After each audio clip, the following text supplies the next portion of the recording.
After 6 p.m. and it's a Friday. Time for This Week Today. My name is Oliver Dickson, an honor and a pleasure to be in your company. I'm with you till the top of the hour, 6 o'clock, where we look at some of the biggest stories shaping our world domestically, continentally, as well as globally. Today we start off with the story that really has been having the country in a tailspin over the past week. We're going to be taking a look at the industrial action taking place. Of course, that is the Nehawu strike, which has at various points in the week turned violent. The government is offering a 4.7% increase, 0.2% lower than the rate of inflation at the moment, which we know is 4.9%, according to National Treasury. On the other hand, workers are demanding 10%. Is that at all achievable? We'll talk about that. And we're going to be talking about really why the negotiation reaches a deadlock for such a long time, despite the fact that facilitated processes are being applied and used at the bargaining council. Does negotiation practices and processes need to be reconsidered to be able to make this a much smoother consideration, given that we're seemingly here every year? Unlike in 2018, when we had a 3-year-long agreement, we are here literally negotiating every year, only for the next fiscal. That seems to be unsustainable. A little bit later on, we're going to be speaking to Dr. Corné Mulder, who is the multi-party coalition spokesperson of that seemingly now messy multi-party coalition taking place in the city of Tshwane, where the disgraced mayor has had to step down. We invited him to the show. He indicated he might be able to attend, but has at the last minute pulled out from speaking to us. But we'll speak to the spokesperson thereof, that they know that this guy was insolvent and was not fit to hold office. Did they know this? Why did they still go with him as a candidate if they did? Maybe they didn't know. What will they make of COPE as a coalition partner, because the entire party is implicated in this? And lastly, we're going to be talking about human rights violation in Uganda. You'll remember that Yoweri Museveni had just visited South Africa and had bilateral talks with President Ramaphosa, but the human rights issue seemingly didn't make it to the top of that agenda, yet ongoing in Uganda. All of that and more coming up on the show. Give me a call. The number to dial is 086 000 2032. If you want to send us a voice note, send us a voice note on our WhatsApp line 0614 104 107, but keep it short. Switch off the radio, speak to us in the voice note. Keep it under a minute, otherwise Lisego just will not air it. And you can also tweet me. It is at Oliver_speaking on Twitter, Oliver Dickson on Facebook. On the other side of this, we begin the show. SAfm. Commemorating Human Rights Day 2023. Equality, human dignity, freedom of movement and residence, language and culture, life, reinforcing our commitment to the Bill of Rights as enshrined in our Constitution. Love, love, love. SAfm leading the conversation. At SAfm Radio and at Oliver_speaking on Twitter. And our guest for this conversation on the industrial action taking place is Johnny de Villiers. She is the director of a labor and management consultancy firm specializing on labor matters. Johnny, good evening. Thank you so much for joining us. Really, really do appreciate it. Good evening, Oliver. Lovely to be here with you this evening. Let's start here. Is what is on the table the hard final offer that both sides can make? Like I said earlier, government is offering 4.7%, which is 0.2% lower than inflation, as announced in the national budget by the Minister of Finance a few weeks ago. On the other hand, workers are asking, specifically Nehawu workers, are asking for 10%. That seems to be a hard line that both are taking.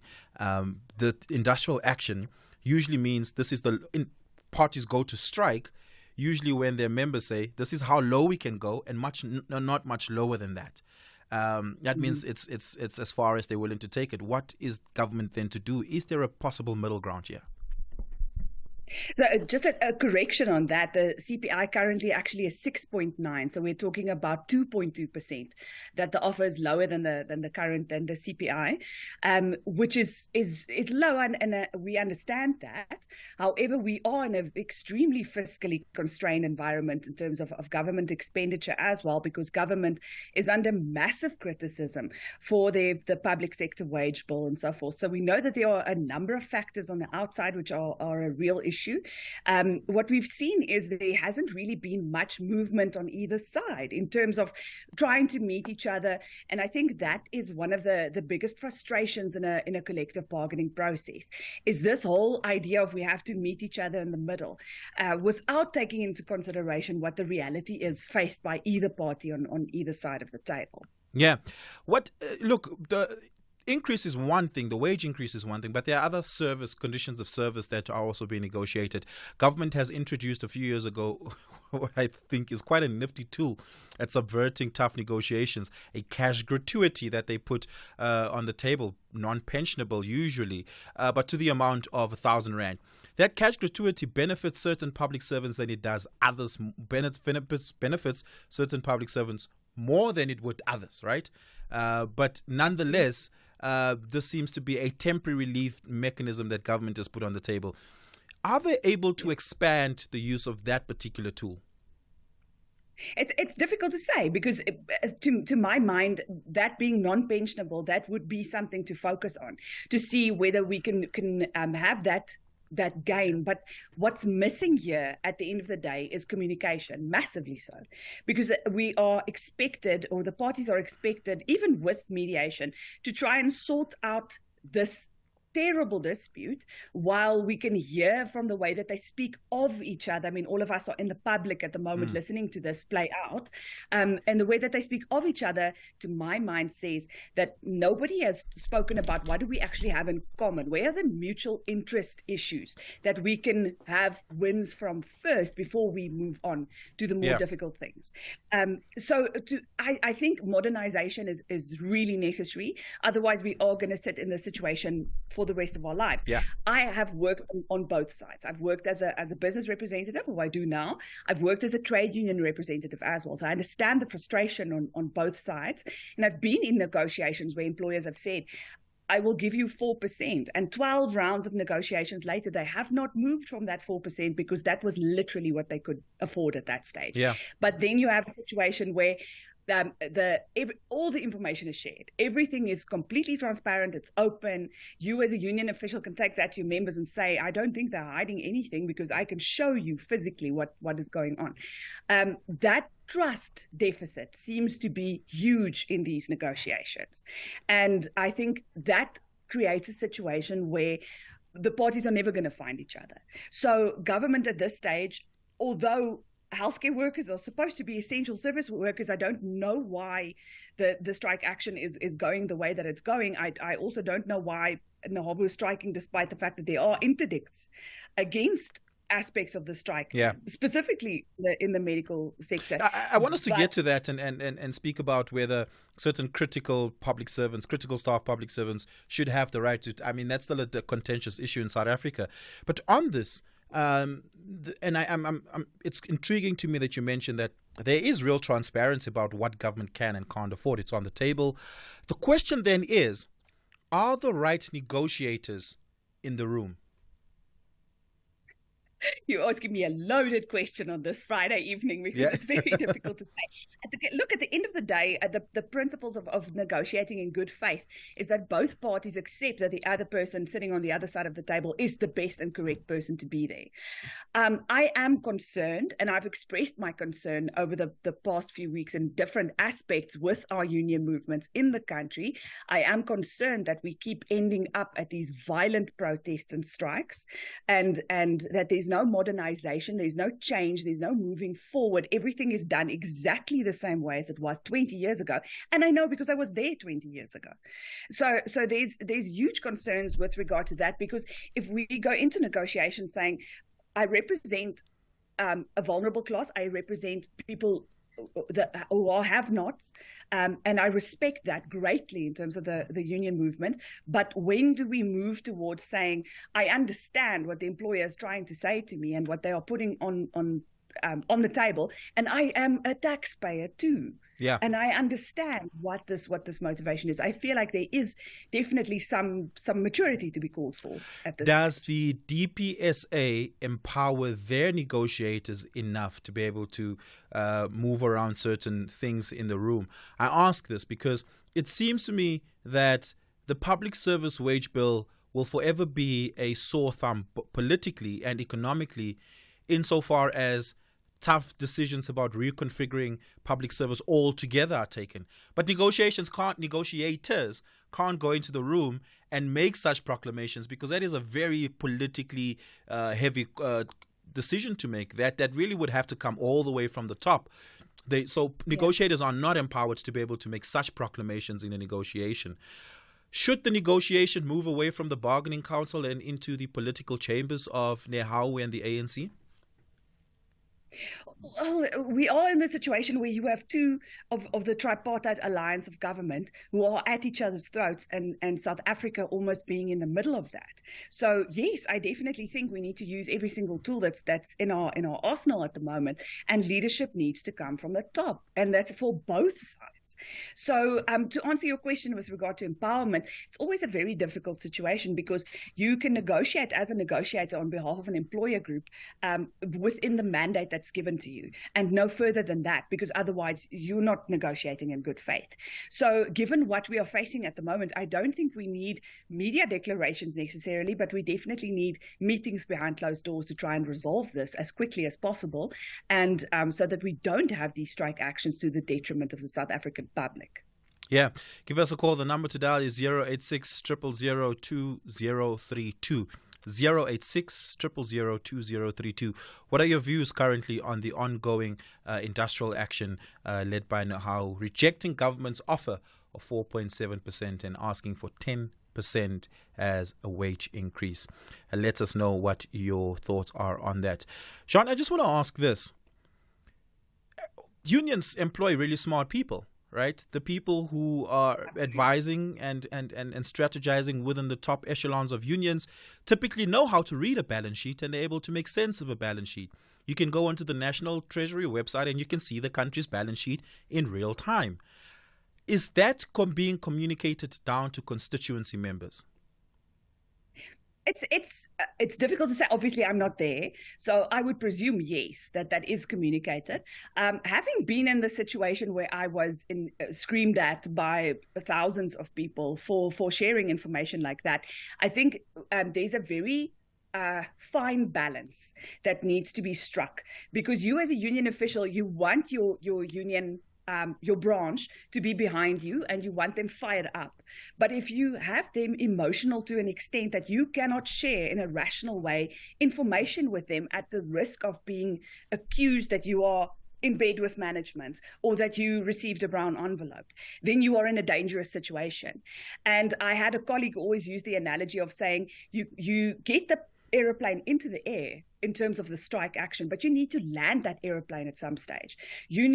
People need to go back to work at some stage. There needs to be a plan. An indefinite strike is a waste of time. There is absolutely nothing positive that can come from an indefinite strike. You need to strategically have a way to land this aeroplane to get to a point at the end of the day where you can go back to the negotiation table, where you've made your point. And you've said, I can withdraw labor from this workplace. You, Mr. Employer, can see what my muscle is and what I can do. But I am willing to come back. And that I don't see in this current situation. How much, and of course, you're not in the room, so you would have to speculate here based on past experience, but how much of that judgment from the 2018 case pertaining to Agreement 1, Clause 3.3 not having been implemented, and the court having set aside that resolution as being unlawful and irregular, how much of that is playing out in the room right now? Because that court action widened the trust deficit between government as the employer and unions as the representatives of workers. How much of that moment is finding itself playing out right now in negotiations? Yeah, I think you answered your question. That trust deficit is massive at the moment, because you can't have a situation where you are playing in the field of the court needing to make the right decision on behalf of a party, and then expect to come into a negotiation chamber and just not talk about it and not have that be a factor. So I think it's what people also what people don't necessarily realize is a lot of the negotiation, 80% of your negotiation takes place outside of that chamber. So in other words, the way that you interact with each other when you're not negotiating, the way that you trust each other when you're not around the table, that carries over to when you do sit around the table and you do sort problems out. If I as a union have to sit there and I know that perhaps it doesn't matter what we're going to negotiate here anyway, because it might not be lawful, it might be set aside, we might be in the same situation, then I'm going to much rather be reckless at the end of the day and say, whatever. Now all of us do what we want to do. Of course. So it's very damaging. Yeah. Negotiations are value judgments that are being made, so a court can certainly not enter that terrain and impose a resolution on parties. But how likely is this negotiation process likely to end up before a tribunal or a court of sorts, especially given that workers who are not permitted to, or at least allowed to be striking, are in fact striking, such as healthcare workers? So in that case, every single employee who is striking, who is an essential worker, who's not supposed to be striking, or any other person who's striking, despite the fact that there's an interdict in place, is taking part in an unprotected strike, which means it opens that person up for disciplinary action. And in the case that we've seen now, and again, having seen what was said in the media and how egregious some of these actions were, people are going to open themselves up to criminal prosecution as well, aside from the effect that it's going to have on the employment relationship. So I can see that, and it's probably going to be individual cases, and it's a huge, massive sadness because of it, because it's not skills we can afford to lose, but what do you do in a case like this? So yes, definitely in that case, I hope to see people like the CCMA intervene. I think it's always a good thing when you have your unbelievably experienced mediators come in and see whether they can settle a matter like this.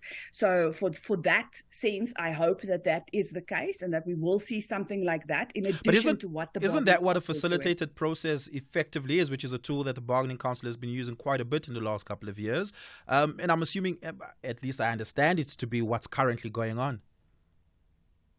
Yes. So I am appealing for fresh blood, actually. To say that perhaps we shouldn't continue exactly as we were if it's not working for us. Perhaps all the parties should be open to maybe somebody else coming in and see whether it is possible for them to settle. Sometimes that helps. I've seen that help in cases. So I just hope something like that is in the pipeline at the moment. We're taking your calls on 086 000 2032. Let's go to the lines.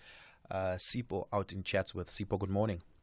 Sorry, my apologies. Good evening. Good evening, Oliver, and good evening to your guest, and good evening to the SAF family. My brother, what you are seeing happening in the public sector is the result of the incompetence of the people who have been negotiating under them. You see, my brother, where we're supposed to look at the matter is, as your guest has said, the information that has been disclosed is not sufficient enough for unions. For an example, disclosure of information goes as far as grading system, wage gaps, and everything. And Section 21 of employment equity need to be involved to check whether the people who get paid under government, the gaps that are they justified enough to have people who are working on the ground level to get paid change and end up taking taxis, living with community members, struggling like nurses, police, and everything, my brother. You see, the union, they're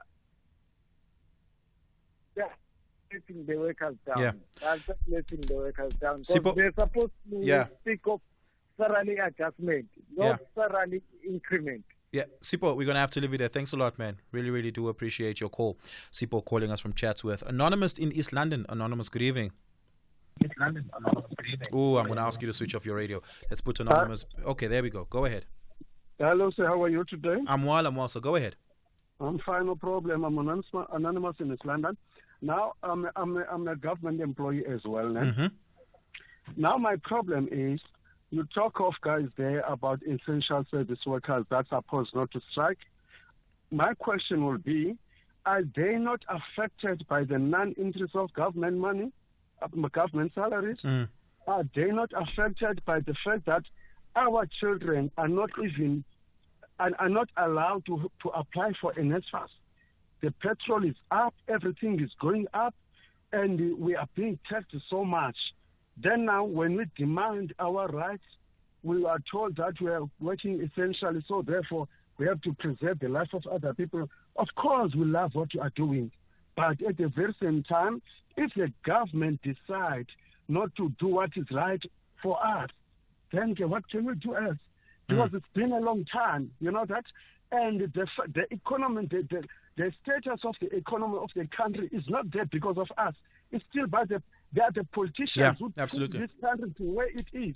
But now we have to bear the fault. Why should we? Why? I mean, I don't understand. Yeah. Anonymous, thank you so much for the call. Really, really do appreciate it. Let's have a listen at one or two of your voice notes on the WhatsApp voice note line. But before we do, I want to cadence this question. Johnny, what are we learning from this moment that we'll hopefully, and at least that you think the bargaining council and its council members should consider inscribing into the negotiated process that will ostensibly happen again next year? Because if this is how it plays out, then we're always going to be in a situation where months after a negotiation cycle should have been closed off, we're still busy negotiating and potentially striking. Something must be changed about the procedure. Either negotiations must start earlier, or they really should just be ever ongoing. So that as soon as we're done with this one, we immediately begin with the negotiation for what the next agreement should be, insofar as it's possible. Yeah, we don't always have the date on what the fiscal outlook will be, but surely some level of negotiation can begin much earlier. Yeah, no, I agree with you. I'm very pro starting the negotiations earlier. Multi-year agreements, which is what is going to be in place in any event, that definitely helps because you have your fail-safes in a multi-year agreement, so that if inflation does something crazy, that at least you are covered. But I think that's very important. And the other thing, of course, is to let's just focus on wins as well, where we have things in common. I know that sounds terribly naive, but it's an important tool to see where we can find each other before we move on to the very difficult stuff, so that we at least have that base of what we have in common. And then these trust deficits need to be addressed in the interim process as well. So the Bargaining Council, I hope, is going to have a program where they work on this and they work on communication skills and so forth, so that we see that we don't have these kinds of outcomes again. Yeah. Jean, we're going to have to leave it there. Thank you so much for your time this evening. Really, really do appreciate your insights. Thank you very much. We're going to take a quick break. On the other side of this, we're going to be speaking to Dr. Corné Mulder, who is the multi-party coalition spokesperson of that multi-party coalition taking place in Tshwane. Dismal disarray that multi-party coalition is in. Now I have a mayor who lied under oath to the people, to the constitution, and to, I guess, the court, effectively, because that's who swears them in, right? There will be dire consequences, but Tshwane is still unstable and still has no mayor, effectively no government at this moment. If you're a resident of the city of Tshwane, let me know what your thoughts are. 086 000 2032. That is the number to dial. We're going to take a quick break listening to some of those voice notes, and on the other side of that, we're going to be speaking to Dr. Corné Mulder. Hi, Oliver. What a nice show as usual. You know, I think it's a little bit disgrace for our government, which is led by ANC. Now, just because they're getting peanut butter and jelly, they forget the peasants on the ground that put them in that particular echelon. It's total shame because, 10% is nothing after all, because after a person is being paid. Remember, the money is paid back to circulation. You buy a grocery, you pay debts and so forth. SARS is also taking some taxes. So it's just a merry-go-round. But for ANC, which is ruling this government, now to make us march against them, our own brothers and sisters, wasting our health and limb, I think it's a total shame for modern Uncle Toms. So I think it's a shame, Oliver, we are in trouble. WPRM Limpopo. Thank you so much for that. Really do appreciate that voice note. We're now joined by Dr. Corné Mulder, the Multi-Party Coalition spokesperson for the Multi-Party Coalition that had produced Councillor Makwarela, at least now we know to be former Councillor Makwarela in the city of Tshwane. Corné, goeienaand. Here, there, and everywhere. SAfm 106.1 FM in Bombela.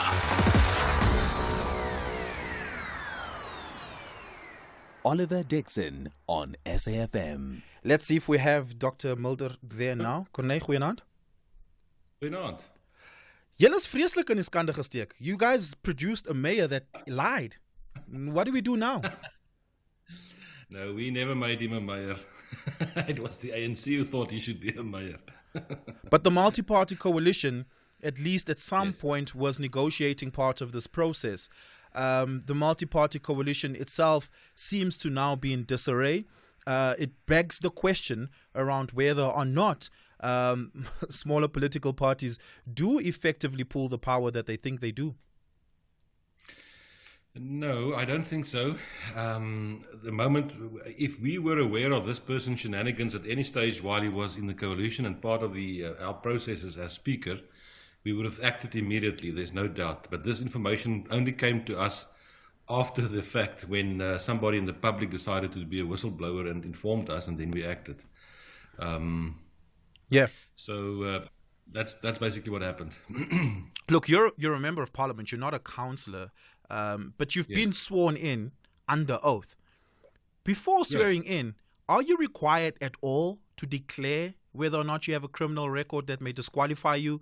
When you register with the IEC as a potential candidate, are you at all required to declare this information? Yes. How did we not pick this up earlier? Well, I think there is perhaps a loophole in the sense that criminal records are checked, but if Right. you're insolvent, that's It's not a necessarily criminal record, right? Yeah, Not a it's criminal not. record. That's a problem.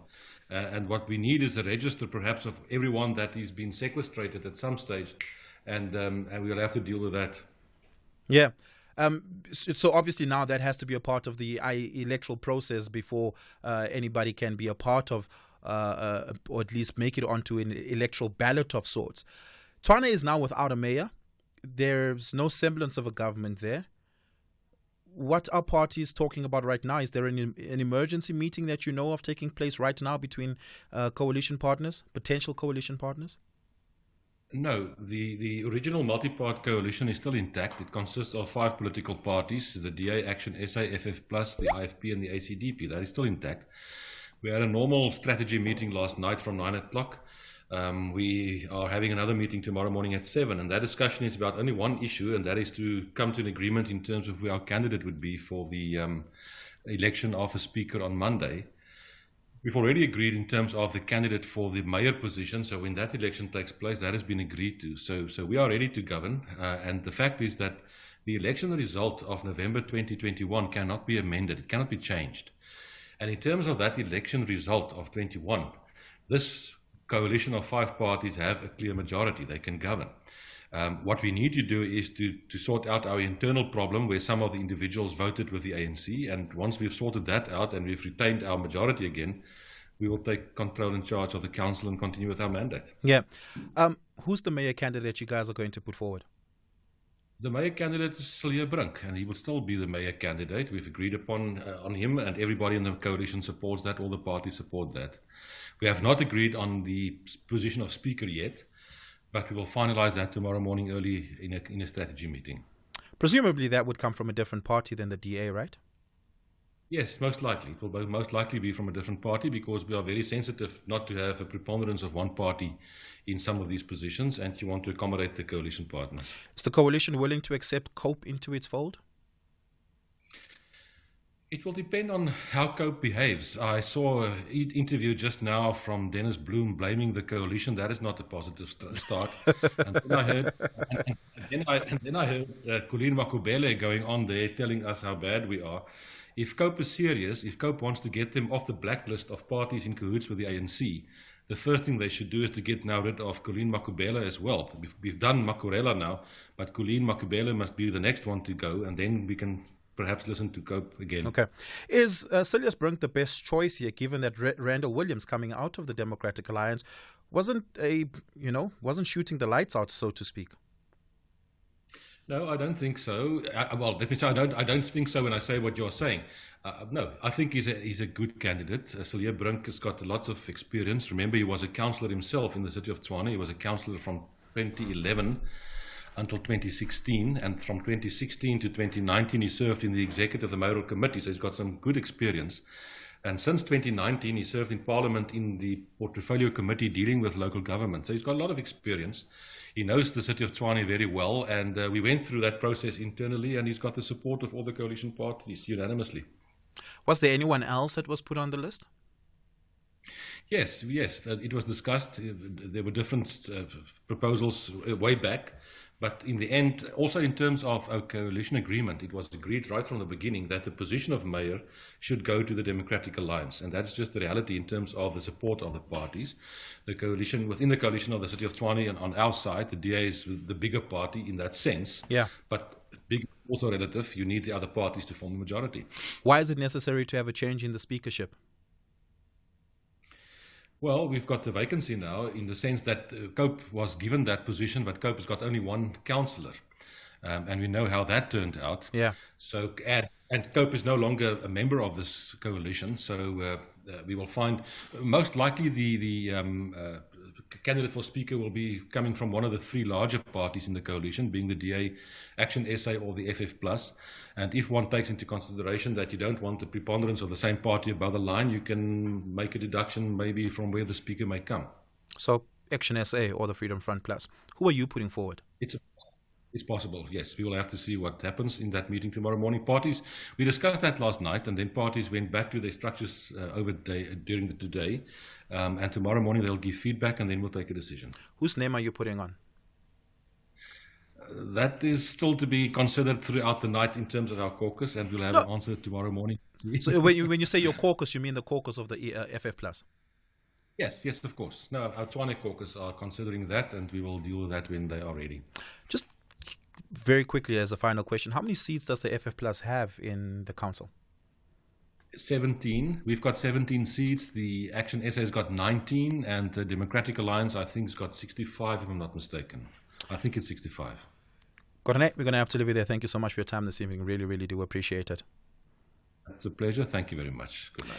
Yeah, give us a call, 086 000 2032. If you're a resident in the city of Tshwane, what are your thoughts? How do you feel about all of this?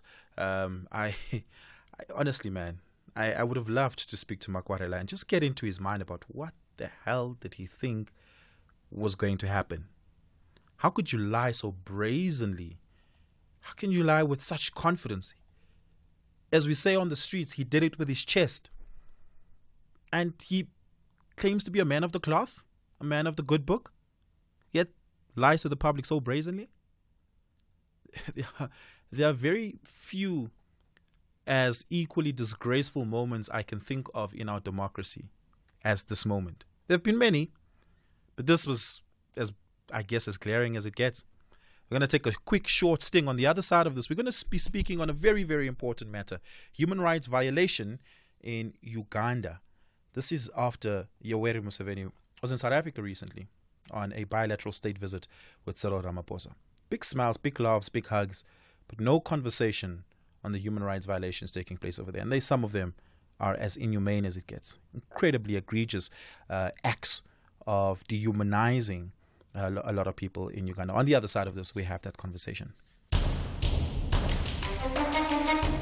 This Week Today with Oliver Dickson. Let's have a listen at some of your WhatsApp voice notes that came through on the line a little bit earlier and see if we can squeeze in one or two of your calls before we go to our next guest, Michael Arireng, who is a journalist based in Kampala, Uganda. Let's go to the line. Silo in Mokopane. Silo, good morning. Oops, my apologies. Silo, good evening. Silo? Hello? Hi, there we go. Go ahead, sir. Yes. Okay. Oliver, I mean, we cannot be shocked about lies that we had from Dr. Mabarela. There's been politicians. How many lies did we hear being told by politicians? We must not be shocked like our president. We know our president is also a liar. So it's just a norm in our democracy, in our country, whereby politicians just lie for a living. So let's not make a bigger deal. I think that's my view. But I think what he did wrong is for putting that fake whatever that he was saying it's authentic, and then to find out it's not. So the laws will take care of him for that. But there's been a lie as a politician, Oliver. Hi, woman. We just giving this man too much airtime. Politician is just a liar all of the time. But and lastly, before you go to Uganda, let me quickly about Uganda. Already, leaders of Africa, presidents, they don't tell each other what they are doing wrong. It has been happening all along.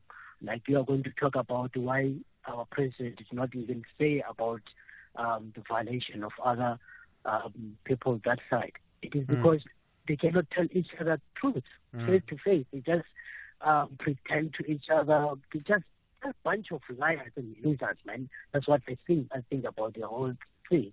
And then you are right, they should have mentioned that as a president of this country, saying, good, my friend, but this thing that you're doing in our country, it's really not all. But hell no, never happened. So let's not be surprised either. Thank you so much for that. Really, really do appreciate it, Silo in Mokopane. Pule in Matlosana. Pule, good evening. Yes, sir. How about you? I'm well, Pule. Go ahead. All right, man. I've got two quick things. One, let me start with the shock of the week. The shock of the week is Dalimpofu. This is the former public protector. Dalimpofu dehumanizing the former public protector, body shaming the former public protector, bringing the street fight in an official sitting of parliament, saying a lot of lies about him. That was shocking for the whole week. Dalimpofu stooped very low, body shaming, speaking about the images of the former public protector to Limadontura. That was shocking, bringing the state. I think he saw that, and I'm disappointed from Dalimpofu, the manner in which he behaved. I think we need to call that order. That is GBV. Yeah. Body shaming a woman, and calling her Umakoti to a Stellenbosch. The other thing I'm saying, all councillors in South Africa need to go for vetting. Why DA is bringing this thing now? When this person, they elected him and they made him a speaker. They never brought this. If you are still a speaker of DA, this thing was not going to come in social media. So DA is you should not vote DA into power, should not be trusted. They brought this because this man jumped the ship. When he was their member, they never brought these things when he was the speaker. They elected him as a speaker. So if this man has to pay back the money, we know there's the money that the party benefit by putting a person into power. Yeah. So DA is a party that should not be trusted. Let us go for vetting all councillors in South Africa. There must be vetting like IEC in Nigeria. Once you become a councillor and you go to a system, it throw out all your profiles. Whether you have a criminal case, whether you have this thing that whatever you have, then let them go for vetting, all of them. And if anyone did benefit corruptly, he must pay back the money. Yeah. Thank you so much for that. Really, really do appreciate it. We're going to have to leave it there, Pule in Matlosana. I want to speak to now to Michael Erireng, who is the former executive producer at Channel Africa and a veteran broadcaster. He's based in Kampala, Uganda. Michael, good evening. Thank you so much for joining us. Hi, Eldon. I'm looking at how is it not the problem with the umbrella body, that's COSATU. We want to hear the listeners' comments on this matter. Thank you, Frank. Good evening, Oliver. I just want to find out the phenomenon of brown envelope negotiations and how much of that has an impact on the negotiations at hand for whichever union it might be. Thank you. Hi, Oliver. I'm really disappointed at the Maguarela issue. And I'm actually asking myself here, was there not a vetting process? This is Lele in Pietermaritzburg.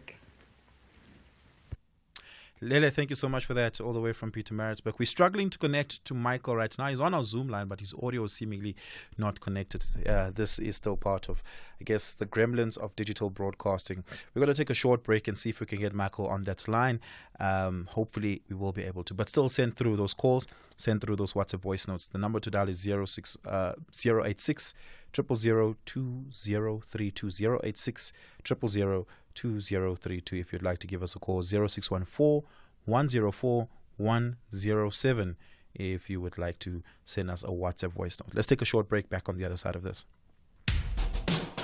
SAfm has signed a code of conduct that is enforced by the Broadcasting Complaints Commission of South Africa. Under the code, we are committed to giving news that is accurate, comment that is fair, and programming that is not harmful, does not amount to hate speech, or contain violence or explicit sex. If you think we are not living up to that code, then you can inform the Broadcasting Complaints Commission of South Africa. Direct any complaints in writing to the Broadcasting Complaints Commission of South Africa. PO Box 142365. Craig Hall 2024. Fax to 011-326-3198 or an email to bccsa@nabsa.co.za. For more information, please visit www.bccsa.co.za. This Week Today, Fridays, 6 to 7 p.m.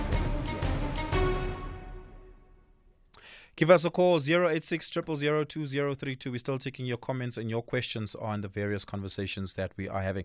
Michael now joins us on our telephone line. Hopefully he will be audible this time around. Michael, good evening. Thank you so much for joining us. A very good evening to you, Oliver Dickson, in Johannesburg. Yes, sir.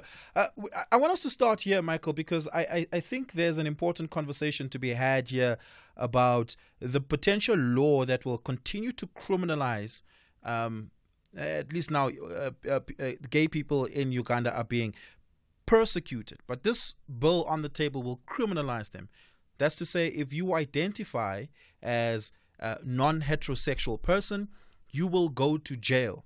This is something that the president, Yoweri Museveni, has been very vocal about, decampaigning, and anti or at least pro-gay rights activists in Uganda have been hunted down, persecuted, some even killed. I recall the death of Brian Mawawa a few years ago in 2019. When Brian was killed, Brian Waswa was killed in Uganda. I think here about the continuous arresting of anti-gay rights activist Pepe. And there seems to be consensus on the ground amongst the people that this is the right law. It's not just a law that comes from the top, it's also a bottom-up law. But what really is the sentiment at the moment? Thank you very much, Oliver Dickson. Truly speaking, homosexuality is considered as a taboo here in Uganda, more especially the majority of Ugandans who have joined their representatives in parliament, those are the members of parliament, in ensuring gays and lesbians are completely isolated in the communities. Though human rights defenders say the gay community has the right to live with the rest of the people, the struggle for their existence and continuity, their acts is not welcome here in Uganda.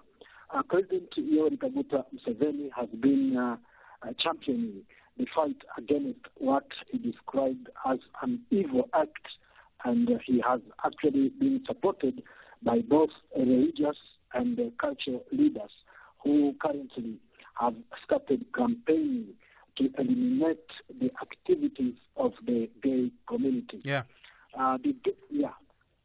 Does the president and the administration not fear that this would invite harsh sanctions by its trade partners, both in the region, on the continent, as well as globally? Of course, more especially the Western countries are not happy with the position of President Yoweri Kaguta Museveni. It's remembered about 4 years ago when the first bill was passed by the parliament. Actually, the Western countries and also United States of America cautioned President Yoweri Kaguta Museveni on that issue. But up to now, Museveni has not changed his position, and he has said that it's an evil act of the Europeans that cannot be tolerated here in the country. Should sanctions then be imposed on Uganda, and it does have an economic impact, that would make Museveni unfavorable to the electorate, would it not?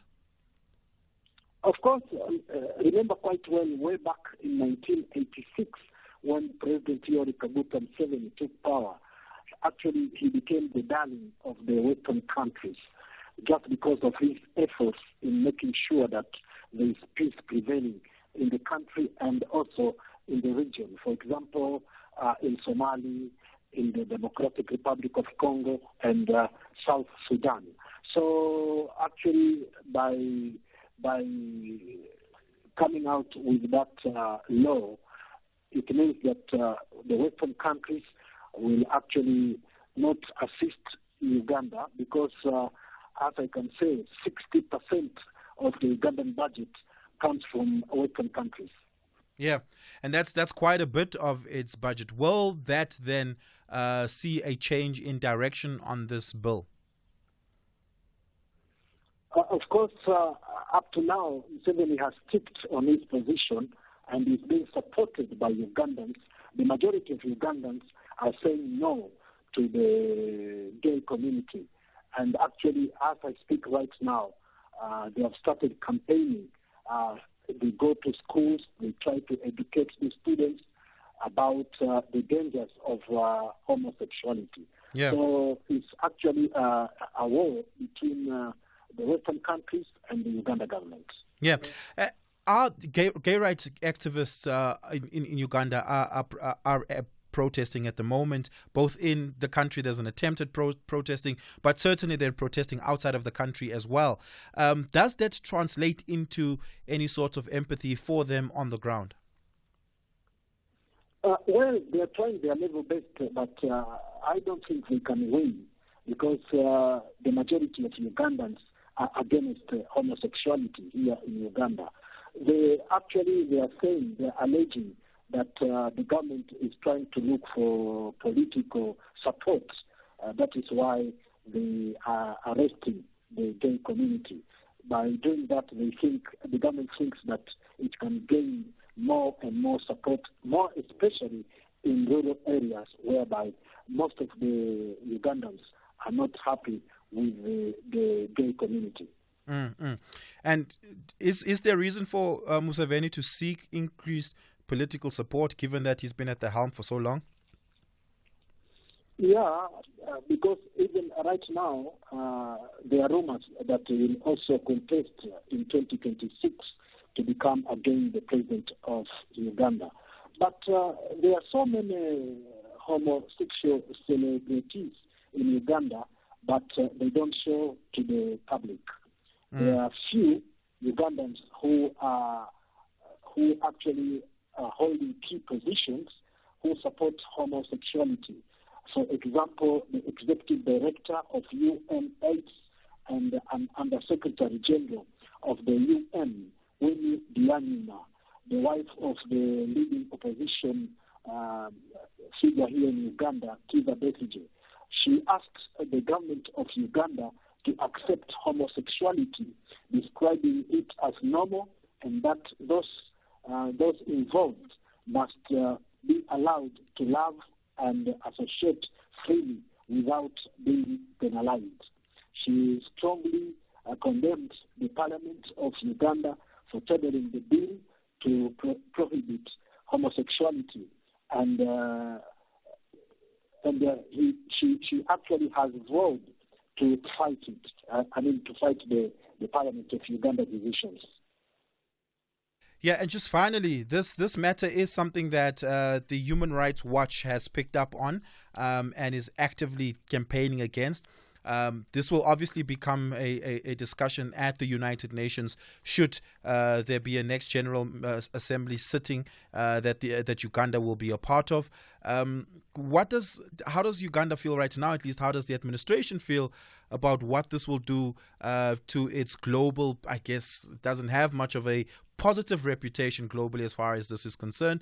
But should this come up at the next UN Council meeting, would that be cause of concern for the administration? Of course, they'll be concerned, but at the same time, the government is trying its effort to make sure that it makes sure that the damage control. So by doing that, President Museveni believes in his lawyers who will actually go and take up the case to the UN, because Uganda will not change its position at the moment. Yeah. Michael, thank you so much for your time this evening, man. I really, really do appreciate it. Michael Erereng, who is a journalist based in Kampala, Uganda. Take a short sting, and on the other side of this, we listen to your voice notes. Does the Russian Federation still insist that this is not a war? Well, we'll still stick with the name of Special Military Operation because it hasn't been changed for whatever reason. And the war has been officially declared, for one thing. So it's purely legally not called a war. So it's a Special Military Operation. It's not that we're insisting, it's what we call it, and we just stick with the name. Alex Arafif, who is the spokesperson to the Russian embassy in South Africa. This Week Today with Oliver Dickson. Fridays, 6 to 7 p.m. Good evening, Oliver and SAfm listeners. I think with regards to Makwarela, the DA knew about this all along. It's just that at that time it was not going to work into their, in their favor. So hence they waited for the right time. This is something that they've known all along, and I think if they say they didn't know, they are lying. They've known this all along, and they knew when they had exposed it, it was going to destabilize their coalition. And right now, because they've seen it doesn't work, in their favor, so hence they have made this revelation. There's no public person who did not know this guy was a speaker for all this time. Hi, Oliver and my good listeners. Is it Mr. Makwarela being tipped to do that? Someone advised him to do all those things, or he did that by his own? I don't think it's by his own. Someone behind, someone between him and those acting that he does. Someone advised him. I'm not sure his own mind that he can lie to people like that. He was just being told to do what he does. So I think those people also who tipped him to do that must also facing the full might of the law. Thanks. And that brings us to the end of the show. We're back with you next week. Thank you so much for all your engagement. Really, really do appreciate it. From myself, Lisiko, Vusani, and Phineas, it's good night, and we're back with you next week. Cheers. Independent and impartial. This is SAfm News.